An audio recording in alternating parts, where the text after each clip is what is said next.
चलो स्टार्ट करते फिर हम लोग आज की क्लास। हम लोगों ने प्रीवियस क्लास में कैश फ्लो के दो एडजस्टमेंट्स कवर किए थे। एक आपका था टैक्स का और एक था आपका डिविडेंड का।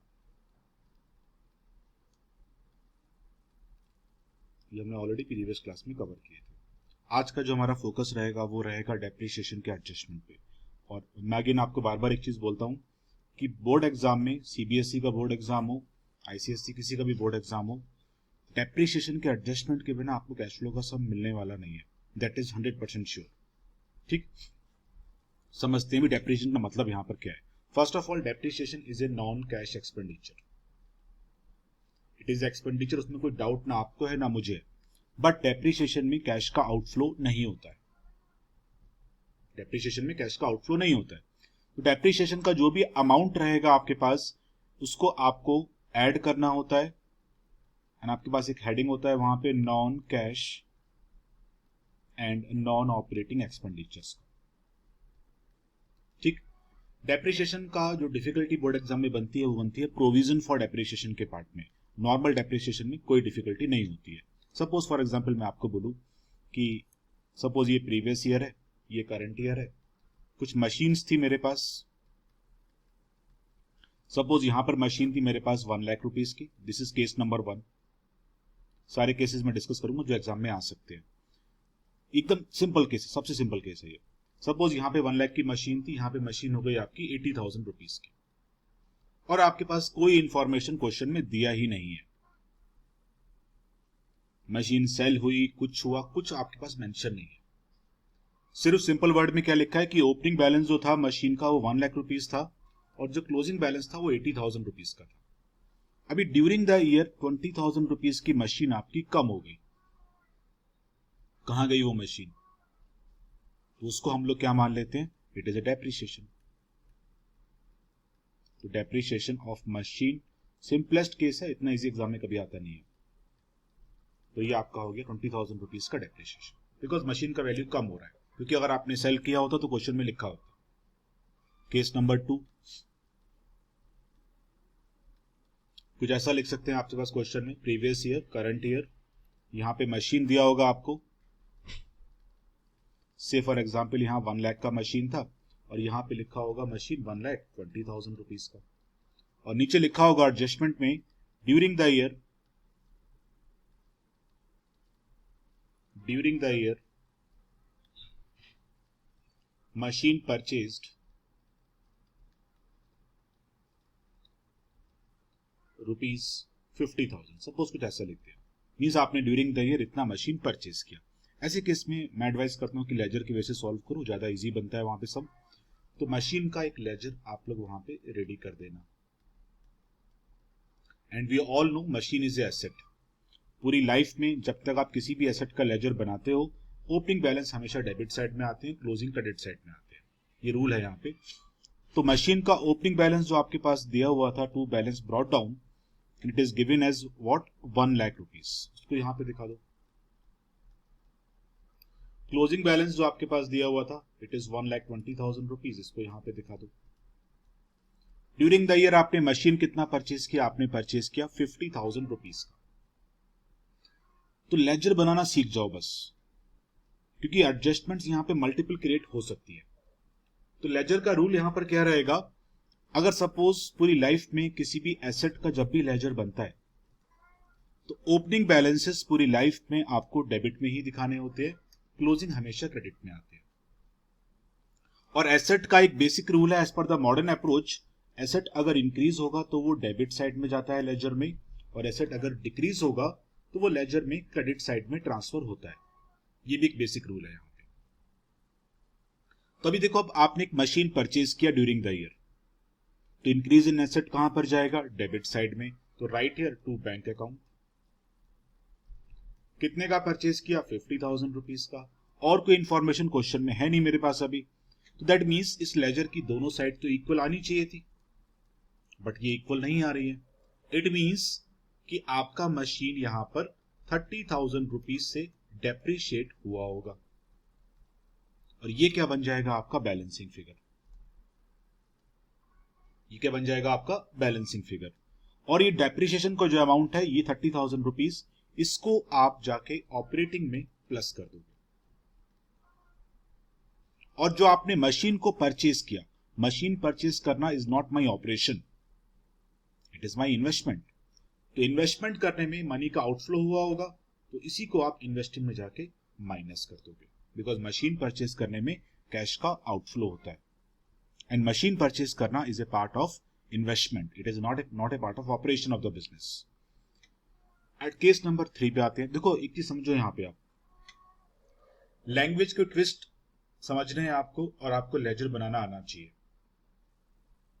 क्योंकि लेजर बनाना ही सबसे बेस्ट सॉल्यूशन है यहां पे, क्योंकि केस यहां पे कुछ भी बन सकता है अभी। क्योंकि अगर देखो सिंपल सिंग आप अपने माइंड में रखो लेजर का फॉर्मेट, किसी भी एसेट का जब भी लेजर बनेगा, ओपनिंग बैलेंस आपको यहां पर दिखाने हैं, क्लोजिंग बैलेंस आपको यहां पर दिखाने हैं, लाइफ लॉन्ग अपने माइंड में रखो। उसके बाद जब भी एसेट इंक्रीज होगा, तो देखो अभी एसेट इंक्रीज कब होता है, जब आप परचेज करोगे, तो आपने परचेज किया तो यहां पर आ जाएगा। एसेट डिक्रीज कब होता है, जब डेप्रिशिएट हो, तो वो यहां पर आ जाएगा। एसेट डिक्रीज और कब हो सकता है, जब आप उसको सेल करो तो यहां पर आ जाएगा। सेल करने में लॉस हो गया तो यहां पर आ जाएगा, और सेल करने में प्रॉफिट हो गया तो ये यहां पर आ जाएगा। ये अपने माइंड में रख लो, चाहो तो समझ में नहीं आ रहा तो याद कर लो। इसके बाहर डेप्रिसिएशन का एडजस्टमेंट नहीं आएगा। 7 चीजें हैं बस, ये समझा ना आपको। इसके बाहर प्रोविजन वाला केस, मैंने अभी प्रोविजन वाले केस की बात नहीं कर रहा हूं, मैं नॉर्मल डेप्रिसिएशन की बात कर रहा हूं। ये 7 चीजें अपने माइंड में रख लो, इसके बाहर डेप्रिसिएशन का एडजस्टमेंट आ ही नहीं सकता अगर वो प्रोविजन का नहीं है तो। ओपनिंग बैलेंस डेबिट में दिखाना है, परचेजेस डेबिट में दिखानी है, डेप्रिसिएशन क्रेडिट में दिखाना है। मशीन आपने अगर सेल किया है तो यहां पर आ जाएगा, कुछ लॉस हुआ तो भी यहां पर आ जाएगा, क्लोजिंग बैलेंस यहां पर आ जाएगा, एंड अगर कुछ गेन हुआ है आपको सेल करने में तो वो यहां पर आता है। इतना तो रख सकते हैं हम लोग माइंड में। और इसमें भी आई डोंट थिंक ऐसा कुछ याद करने वाली चीज है, सिंपल सी चीजें सारी। और मैंने यहाँ पे कोई नया रूल फॉलो नहीं किया है, मैंने तो वही रूल फॉलो किया है, इंक्रीज इन एसेट मुझे डेबिट करना है और डिक्रीज इन एसेट मुझे क्रेडिट करना है। मैं यहाँ पे यही रूल फॉलो कर रहा हूं। एक और केस बना लेते हैं अभी हम लोग साथ साथ। एक सम बनाता हूं मैं अभी यहाँ पे केस नंबर 3 के लिए। सपोज आपके पास ओपनिंग बैलेंस दिया है मशीन का प्रीवियस ईयर में, से for example it is 1 lakh rupees. Closing balance आपके पास मैंने यहाँ पे दे दिया suppose 80,000 rupees.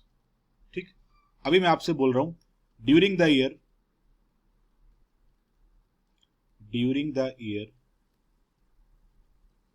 a part of machine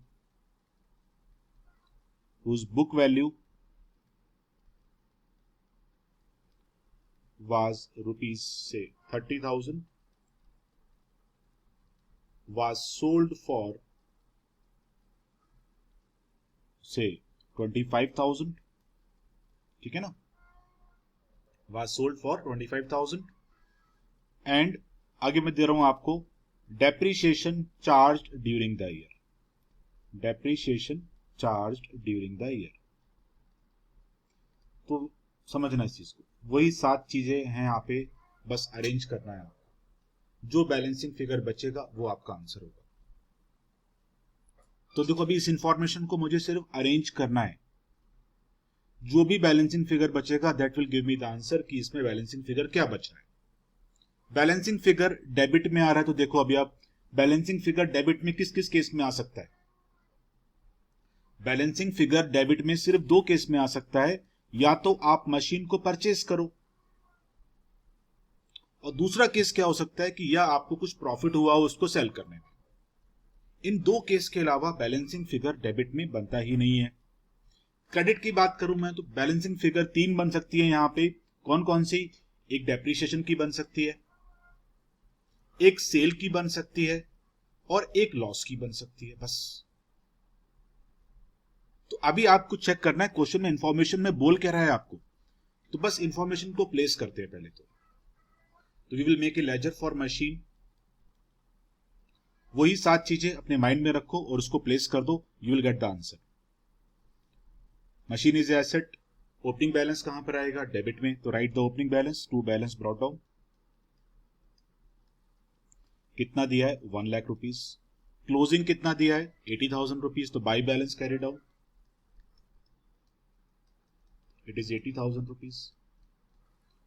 बस प्लेसमेंट करते जाओ। During the year A part of machine whose book value was rupees 30,000 was sold for 25। कितने में सेल किया? 25, तो बाई बैंक अकाउंट 25।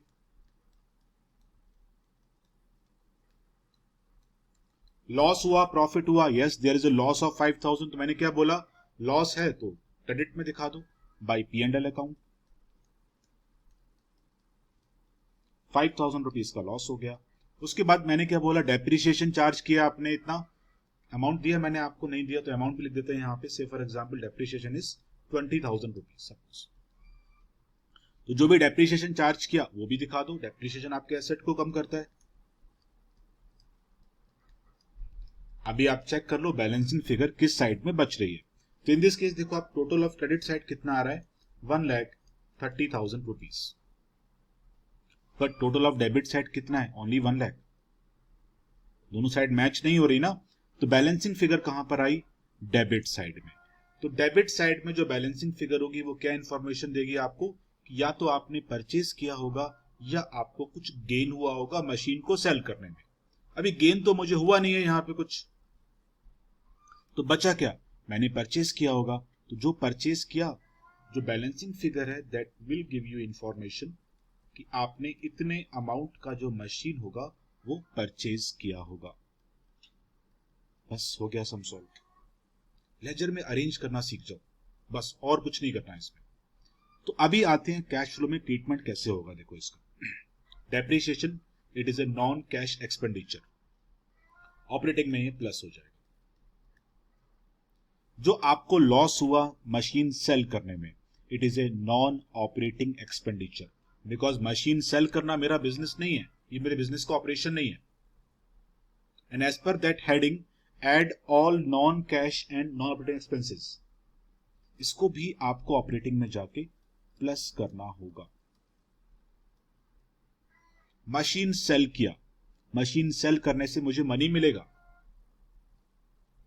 और मशीन सेल करना मेरे बिजनेस का ऑपरेशन तो कभी नहीं होता है, बिकॉज जब मैंने मशीन को परचेज किया तो वो मेरा इन्वेस्टमेंट था। तो मशीन को सेल करने में जो भी इनफ्लो हुआ वो इन्वेस्टिंग में जाके प्लस होगा, बिकॉज जब मशीन परचेज करना इन्वेस्टमेंट है तो मशीन सेल करना ऑपरेशन कैसे हो सकता है? सेम वे आपने जो मशीन परचेज किया ऑन द डेबिट साइड, ये आपका आउटफ्लो रहेगा और ये आपके बिजनेस का इन्वेस्टमेंट है। इन दिस वे इंफॉर्मेशन को अरेंज करते हैं बस। बाकी डेप्रिसिएशन में कहीं कहीं आप फंस ही नहीं सकते। ये 7 चीजों के अलावा मैं बोल रहा हूं आपसे, अगर प्रोविजन की बात अभी मैं नहीं कर रहा हूं, नॉर्मल डेप्रिसिएशन की बात कर रहा हूं, इन 7 चीजों के अलावा आपको इस लेजर में कुछ भी एक्स्ट्रा नहीं मिल सकता, ये मेरी गारंटी है। बस प्लेसमेंट सीख जाओ, balancing figure will give you answer. अभी देखो बैलेंसिंग फिगर यहां पे कुछ भी बन सकता है। एग्जाम में ट्विस्ट क्या करते हैं? वो एग्जाम में वही ट्विस्ट करते हैं। मैं आपको अभी क्वेश्चन देता हूं, देखो अभी आप सॉल्व करो उसको। बनाता हूं एक क्वेश्चन आप लोगों के लिए।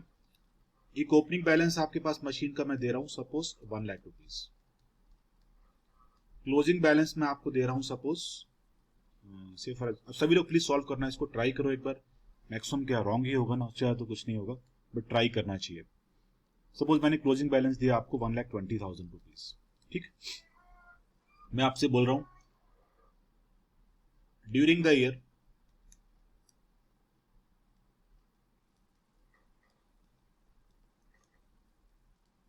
Depreciation charge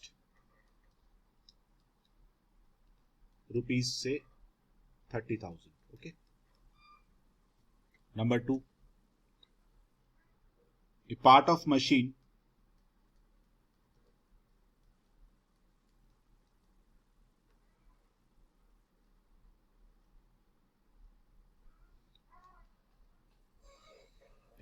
machine whose book value was rupees 20,000 was sold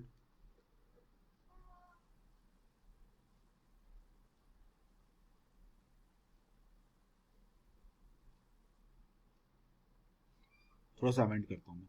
during the year A part of machine was sold for 20,000. Okay, ये हो गया। आगे चलते हैं अभी हम लोग।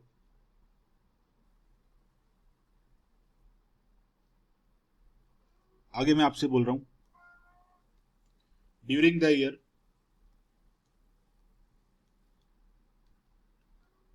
a machine was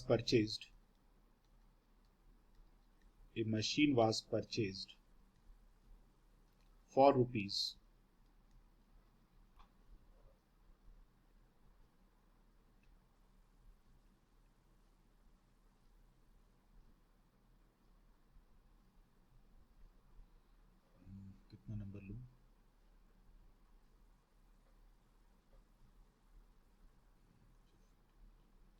60,000।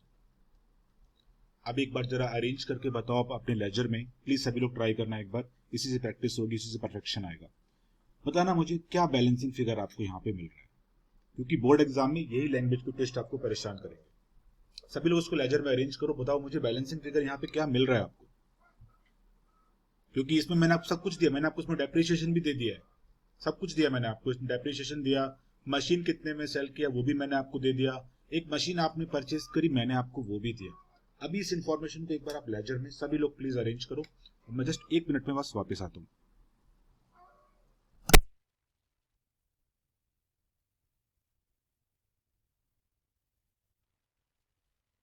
आया किसी का बैलेंसिंग फिगर क्या बच रहा है वहां पे? सर 10,000। 10,000 वो क्या डिनोट कर रहा है? 10,000 profit on sale of machine. Yes. Okay, बाकी लोगों किसी का आया आंसर? सो सेम आया। सेम आया सानिया?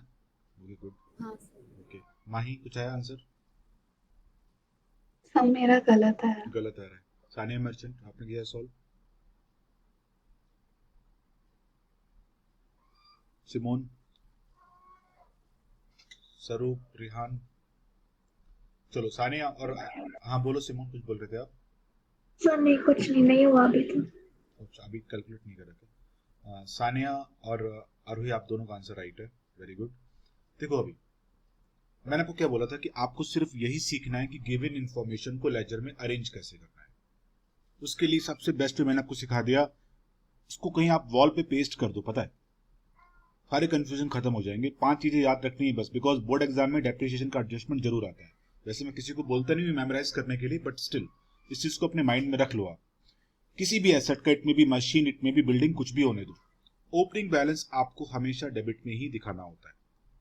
तो मैंने आपको ओपनिंग बैलेंस कितना दिया? 1 लाख रुपीज का। क्लोजिंग बैलेंस किसी भी एसेट का हमेशा क्रेडिट साइड में ही आएगा, तो बाई बैलेंस कैरी डाउन, तो ये आपका हो गया कितना? 1,20,000 रुपीज।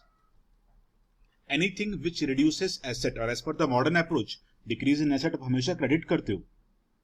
तो ड्यूरिंग द ईयर आपने डेप्रिसिएशन कितना चार्ज किया? 30,000, तो बाई डेप्रिसिएशन 30,000। उसके बाद एक पार्ट ऑफ मशीन आपने सेल किया 20,000 में, तो बाई बैंक 20,000।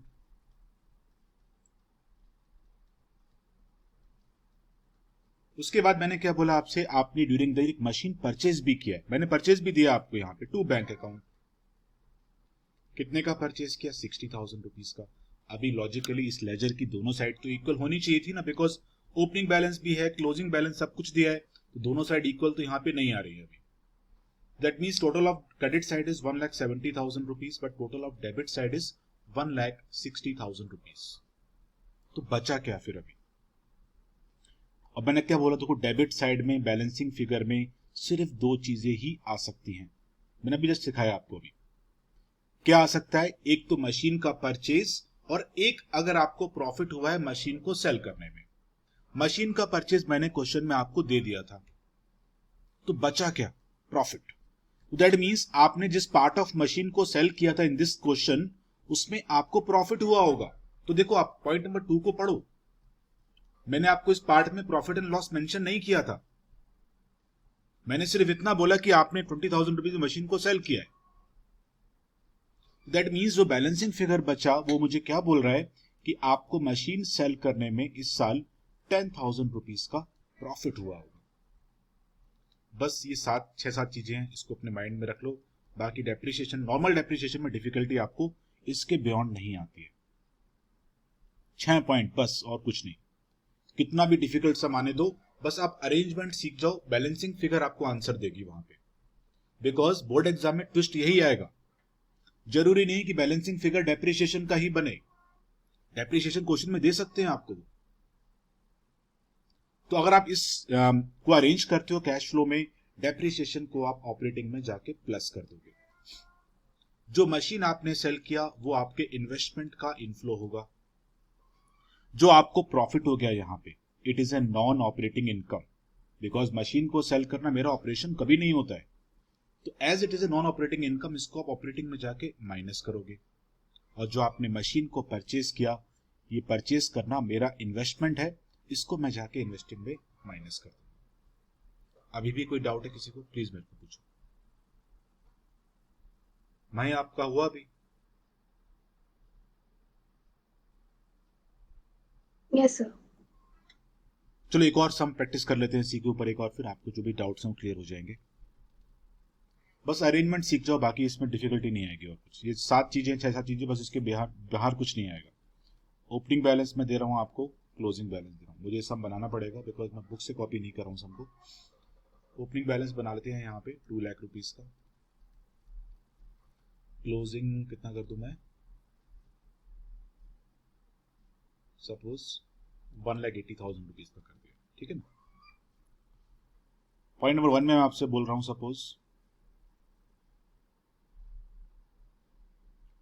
डेप्रिसिएशन चार्ज्ड ₹20,000, ठीक है।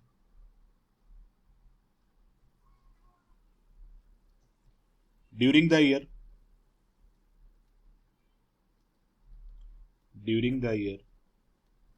part of machine was sold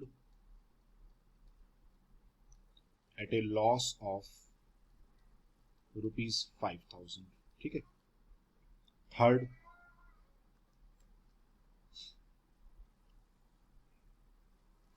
machine purchased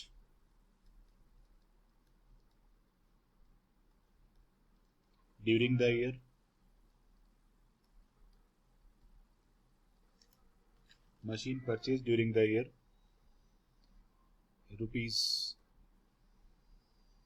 ₹30,000। Solve करो एक बार इसको जरा। आया आप लोगों को आंसर? इसका कितना आंसर आ रहा है? सर 25,000 वो क्या इंफॉर्मेशन क्या सेल हुआ मशीन का ना? Sale of the machine, yes. Very good, बस आपका भी आया ना भाई, वेरी गुड। बस यही इंफॉर्मेशन अरेंज करना सीख जाओ। नॉर्मल डेप्रिसिएशन में इसके बियॉन्ड आपको डिफिकल्टी, वो मेरी गारंटी वो नहीं मिलेगी आपको। क्योंकि डिफिकल्टी यहाँ पे लोग क्या बनाते हैं नॉर्मल डेप्रिसिएशन में, बैलेंसिंग फिगर की डिफिकल्टी लोग बनाते हैं एग्जाम में। कभी डेप्रिसिएशन देगा, कभी नहीं देगा। कभी बोलेगा मशीन सेल किया तो आपको लॉस नहीं दिया होगा, कभी लॉस दिया होगा तो मशीन का सेल वैल्यू आपको नहीं दिया होगा। तो ये 6 चीजें हैं, बस 7-8 चीजें हैं, इसको अरेंज करना और कुछ नहीं करना। तो देखो आप अरेंज कर देते हैं एक बार फिर से इसको हम लोग। मशीन का ledger, opening balance debit side, 2 lakh rupees का ओपनिंग बैलेंस है तो 2 balance brought down. Closing balance credit side which is 1,80,000 rupees, by balance carry down. उसके बाद डेप्रिसिएशन मैंने आपको क्वेश्चन में दिया, बाई डेप्रिसिएशन विच इज ₹20,000। उसके बाद एक पार्ट ऑफ मशीन को आपने सेल किया, कितने में सेल किया मैंने आपको नहीं दिया, बट मैंने लॉस दिया आपको, तो लॉस दिखा दो बाई P&L अकाउंट। लॉस मैंने कितना दिया आपको, 5,000 रुपीज का। और मशीन आपने कितने का परचेज किया, 30,000 रुपीज का, तो टू बैंक अकाउंट 30,000 रुपीज। बस अभी आप चेक कर लो बैलेंसिंग फिगर कहां पे बच रही है। तो बैलेंसिंग फिगर जो बचा आपका, it is on the credit side, तो 2,30,000 रुपीज यहाँ पे हो रहा है, यहाँ पे कितना हो रहा है आपका 2,05,000 ही हो रहा है। तो जो बचा balancing figure that gives me information कि आपने इस साल जो मशीन सेल करी थी वो आपने सेल करी होगी इसको 25,000 रुपीज में। तो बस इसके बाद जो आपने सेल किया मशीन, जो परचेज किया सॉरी, वो आपका आउटफ्लो होगा, दैट इज माई इन्वेस्टमेंट, उसको इन्वेस्टमेंट में जाके माइनस कर दो। जो डेप्रिसिएशन है it is a non operating expenditure, उसको आप कैश फ्लो में ऑपरेटिंग में प्लस करोगे, non cash sorry non cash. जो आपको लॉस हुआ यहाँ पे it is a non operating expenditure, तो इसको भी आप ऑपरेटिंग में जाके प्लस कर देना। और जो मशीन सेल किया वो मेरा इनफ्लो होगा मनी का, और वो जाके इन्वेस्टिंग में प्लस हो जाएगा। तो ये तो आपका हो गया सिंपल डेप्रिसिएशन का एडजस्टमेंट। मैं बार बार आपको एक चीज बोल रहा हूं कि ये 7-8 चीजें अपने माइंड में रखो, इसके बियॉन्ड सिंपल डेप्रिसिएशन में डिफिकल्टी नहीं आती है। अभी मुझे बताओ सिंपल डेप्रिसिएशन में किसको कहां पे डाउट है? सानिया क्लियर हुआ आपको? हाँ सर। रेहान तो वैसे नहीं आ रहा मेरा। सानिया मर्चेंट समझ में आया आपको? माही क्लियर है? सर ये हम डेप्रिसिएशन कहाँ पे ऐड कर रहे हैं? Depreciation is a non cash expenditure, और एज पर द फॉर्मेट जब आप ऑपरेटिंग को सॉल्व करोगे ना तो वहां पर आपको डेप्रिसिएशन को प्लस करना होगा। Okay sir. ठीक है ना? अभी हम सम को सॉल्व करेंगे तो वहां पे वो भी सीख जाएंगे हम, बट अभी पहले आप लेजर बनाना सीख लो बस। आरोही क्लियर है आपको? Yes sir. सिमोन कोई doubt? No sir. Very good. अभी हम लोग आते हैं प्रोविजन के पार्ट पे। तो ये तो आपका हो गया सिंपल डेप्रिसिएशन, बट कभी कभी प्रोविजन फॉर डेप्रिसिएशन के केसेस भी एग्जाम में आ जाते हैं। तो प्रोविजन फॉर डेप्रिसिएशन आप लोगों ने आई थिंक 11th में कवर नहीं किया था, बट आई थिंक सिमोन ने कवर किया था, बिकॉज इसके एग्जाम में अर्थ है, मुझे जहां तक मुझे याद है। आई थिंक सिमोन आपने कवर किया था ना इसको, क्योंकि आपके स्कूल में पढ़ाया गया था ये। हाँ सर, बट याद नहीं है, कोई बात नहीं। चलो देखो, प्रोविजन फॉर डेप्रिसिएशन और डेप्रिसिएशन का पहले तो डिफरेंस समझते हैं, दोनों में डिफरेंस क्या होता है। दोनों का डिफरेंस के लिए एक काम करते हैं हम लोग। सपोज आपने एक मशीन परचेज किया, उस मशीन का जो परचेज प्राइस था दैट वाज ₹10 लाख, ठीक है ना? डेप्रिसिएशन का जो रेट है suppose it is 10% per annum, और जो मेथड है सपोज वो है straight line method. As per this method depreciation every year will be charged on the cost price of the machine. तो प्रोविजन वाले केस में हम लोग करते क्या है, listen very very carefully. Provision के केस में हम लोग जो डेप्रिसिएशन होता है वो मशीन में से माइनस नहीं करते। What we do, we accumulate the amount of depreciation in a separate account and that account is called as a provision for depreciation. तो इस केस में देखो होगा क्या, ये तो आपका हो गया नॉर्मल डेप्रिसिएशन जो हम लोग ऊपर अभी कर रहे थे, ये आपका हो गया provision for depreciation. Normal depreciation में आप क्या करते हो, यहां पे कि आपने 10 लाख का मशीन परचेज किया, ये कॉस्ट प्राइस था, आप एवरी ईयर यहां पे 1 लाख रुपीज माइनस कर दोगे तो 9 लाख बचेगा। फिर आप उसके अगले साल फिर से 1 लाख माइनस कर दोगे, फिर 8 लाख बचता है आपके पास। फिर आप इन दिस वे कंटिन्यू करते हो अपने बुक्स को। ये तो आपका हो गया normal depreciation. Provision for depreciation में ऐसा नहीं होता है, यहां पर आपको 2 सेपरेट अकाउंट्स मेंटेन करने होते हैं। एक अकाउंट एसेट के लिए रहेगा, जो भी मशीन वगैरह जो भी हो सकता है, और दूसरा अकाउंट रहेगा आपका प्रोविजन फॉर डेप्रिसिएशन का, एक अलग से अकाउंट रहेगा।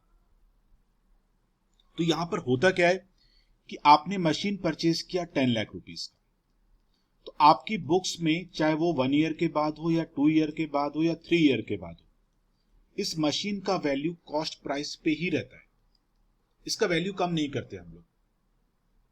तो हम लोग करते क्या है, जो भी डेप्रिसिएशन का अमाउंट है वो इस अकाउंट में एक्युमुलेट करते हैं। जैसे मैंने आपको पहले भी बोला था, provision is a kind of piggy bank.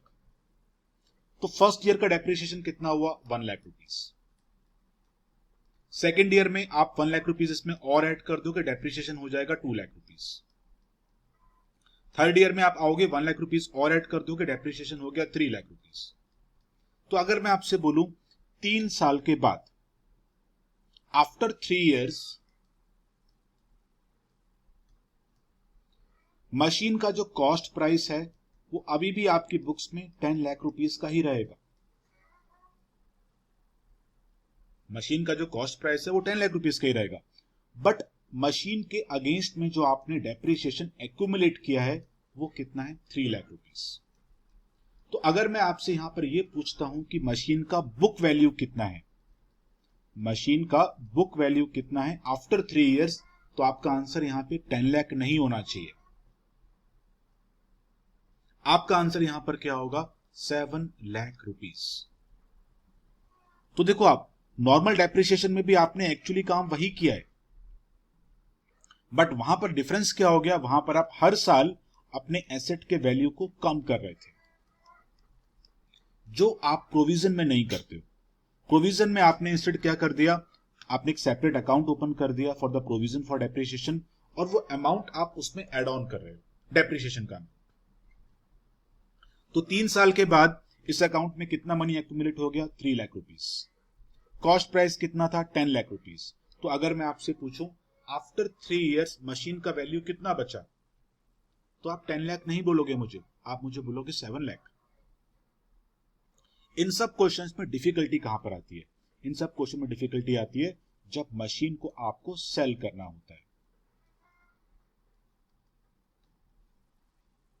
तो मैं आपको 4 से 5 जर्नल एंट्रीज दूंगा, उसको अपने माइंड में रखो आप, उससे लेजर्स आपके इजीली बन जाएंगे। तो प्रोविजन के केस में जब आप मशीन को परचेज करते हो तो आपकी एंट्री बनती है machine account to bank account. ये एंट्री कब पास करनी है आपको, जब आप परचेज करोगे machine, on purchase. Depreciation charge करने की एंट्री यहां पर डेप्रिसिएशन टू मशीन नहीं बनती है, बिकॉज आप यहां पे मशीन की वैल्यू को कम नहीं करते हो। आपकी एंट्री यहां पर बनती है depreciation account to provision for depreciation account. That means आप इस मेथड में डेप्रिसिएशन का जो अमाउंट होगा ना, वो प्रोविजन के अकाउंट में एक्यूमुलेट करोगे एवरी ईयर। तो ये आपकी बन गई सेकेंड एंट्री। थर्ड एंट्री सबसे इंपॉर्टेंट एंट्री है यहां पे। थर्ड एंट्री कौन सी होती है यहां पे, ये बनती है आपकी जब आप मशीन को सेल करोगे, और सबसे इंपॉर्टेंट एंट्री है ये, ऑन सेल ऑफ मशीन आपको क्या एंट्री पास करनी है, बिकॉज बोर्ड एग्जाम में कंफ्यूजन इसी एंट्री में जनरेट करेंगे।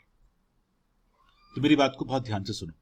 प्रोविजन के केस में आपके जो मशीन्स हैं, आपके जो एसेट है, आपकी बुक्स में वो कॉस्ट प्राइस पे रहते हैं। आपकी बुक्स में वो किस प्राइस पे रहेंगे, कॉस्ट प्राइस पे रहेंगे।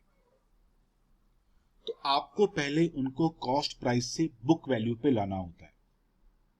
तो दैट मींस उस एसेट के अगेंस्ट में, उस मशीन के अगेंस्ट में आपने जितना डेप्रिसिएशन एक्यूमुलेट किया था, वो आप वहां से आउट करके पहले अपनी मशीन को राइट ऑफ करोगे, उसके बाद आप मशीन को सेल करोगे।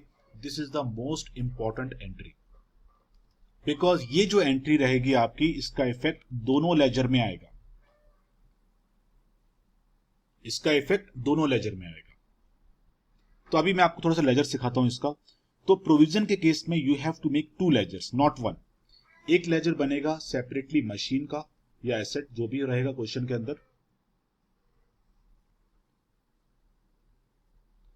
और एक लेजर आपको यहां पे और रेडी करना पड़ता है, that is for provision for depreciation. That is what, for provision for depreciation. Method कोई भी होने दो, लेजर 2 ही बनेंगे यहां पे।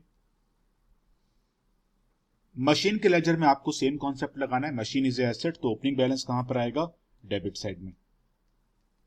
क्लोजिंग कहां पर आएगा, क्रेडिट साइड में। वही सेम लॉजिक।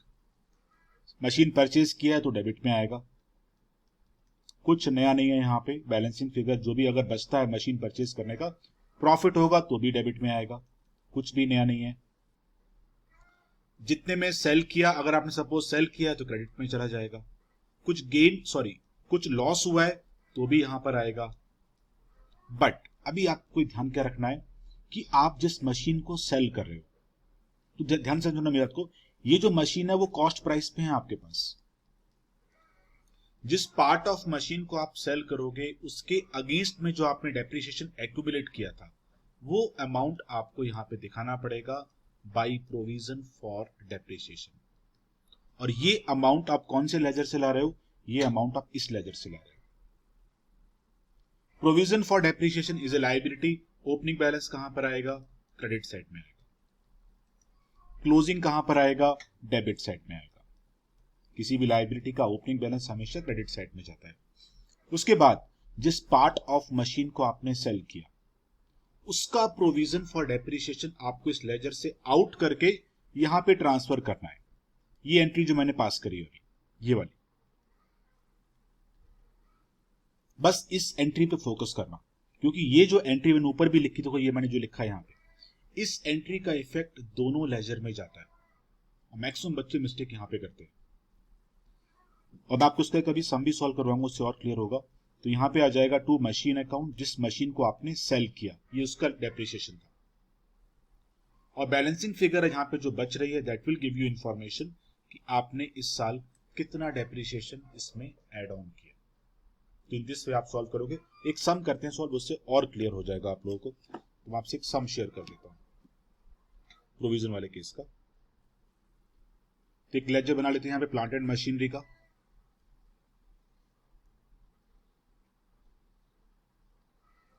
तो देखो आपके पास plant and machinery, we all know it is a asset, और उसकी किसी भी एसेट का जो ओपनिंग बैलेंस है वो कहां पर जाएगा? डेबिट साइड में।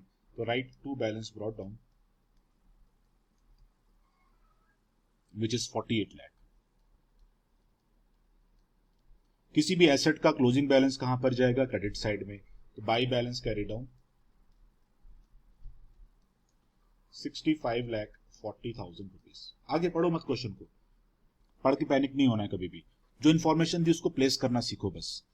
आपके पास प्रोविजन फॉर डेप्रिसिएशन दिया है, we know it is a liability, उसको प्लेसमेंट कर दो पहले। Make one more ledger, provision for depreciation.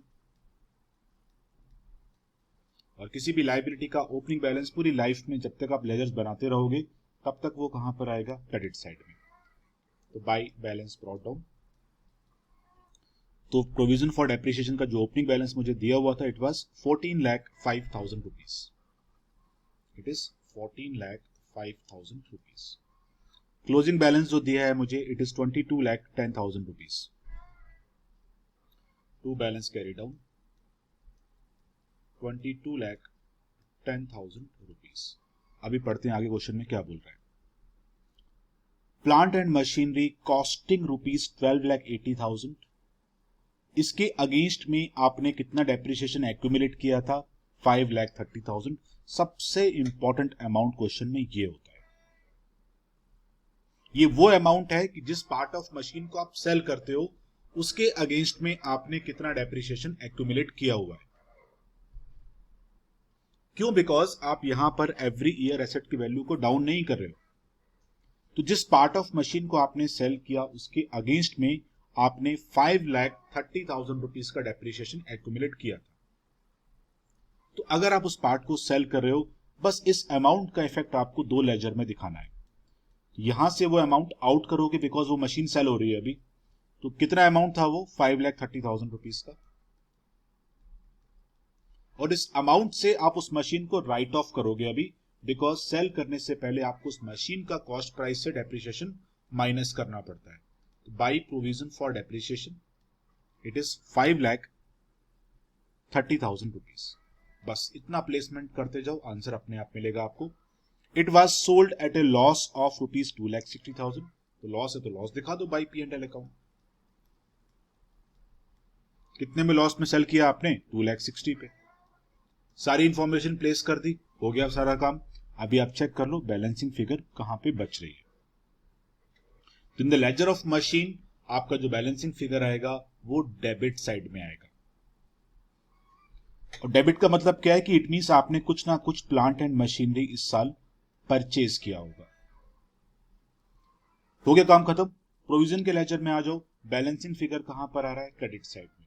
तो क्रेडिट साइड में जो बैलेंसिंग फिगर आ रहा है दैट गिव्स यू इंफॉर्मेशन कि आपने इस साल कितना डेप्रिसिएशन चार्ज किया,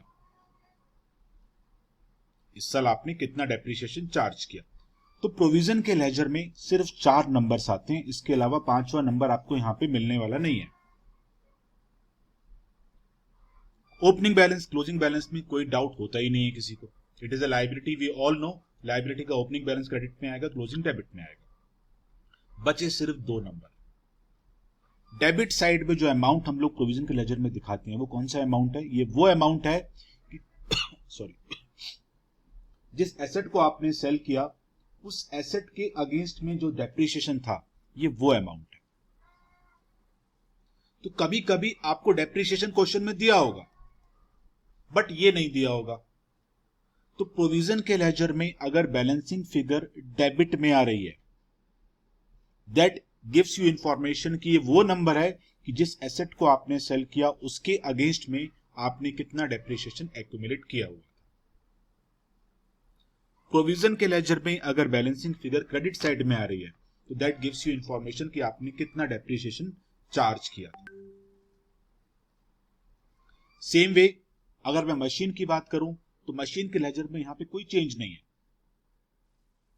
ओपनिंग बैलेंस डेबिट में आना है, क्लोजिंग क्रेडिट में आना है। लॉस होगा तो क्रेडिट में आना है, प्रॉफिट होगा तो डेबिट में चला जाएगा, जैसे पहले कर रहे थे आप। बैलेंसिंग फिगर अगर बैंक की डेबिट में बनती है इट मींस आपने कुछ ना कुछ परचेज किया होगा। बैलेंसिंग फिगर अगर बैंक की क्रेडिट में बनती है इट मींस आपने इस साल कुछ ना कुछ सेल किया होगा। समझा ना आपको? और ये जो वो अमाउंट है, ये कौन सा अमाउंट है कि जिस मशीन को आपने सेल किया उसके अगेंस्ट में कितना डेप्रिसिएशन आपने एक्यूमुलेट किया हुआ था। एक नंबर आई थिंक मिसिंग है इसमें, अभी इसमें एक नंबर अभी भी मिसिंग है। कौन सा मिसिंग है वो देखो। 12,80,000 रुपीज का कॉस्ट प्राइस था ना मशीन का, इसके अगेंस्ट में डेप्रिसिएशन कितना था? 5,30,000। तो इस मशीन का वैल्यू कितना बचा यहाँ पे? 7,50,000 रुपीज। तो 7,50,000 की मशीन को आपने सेल किया at a loss of 2,60,000। That means आपने इसको कितने में सेल किया होगा? आपने इसको सेल किया होगा 9,4। आपने इसको सेल किया होगा 4,90,000 में। तो ये 4,90,000 भी आपको यहाँ पे दिखाना पड़ेगा बाय बैंक। बस ये छोटी छोटी चीज अपने माइंड में रखो, बाकी कैश फ्लो में और कोई डिफिकल्टी आपको मिलेगी नहीं। बट एक चीज जरूरी है, डेप्रिसिएशन का एडजस्टमेंट कैश फ्लो में आता जरूर है बोर्ड एग्जाम में, डेफिनेटली आता है, बिकॉज इसके बिना मोस्टली सम वो ड्राफ्ट नहीं करते हैं बोर्ड में। ठीक है ना? तो आज के लिए हम लोग इतना रखेंगे क्लास में।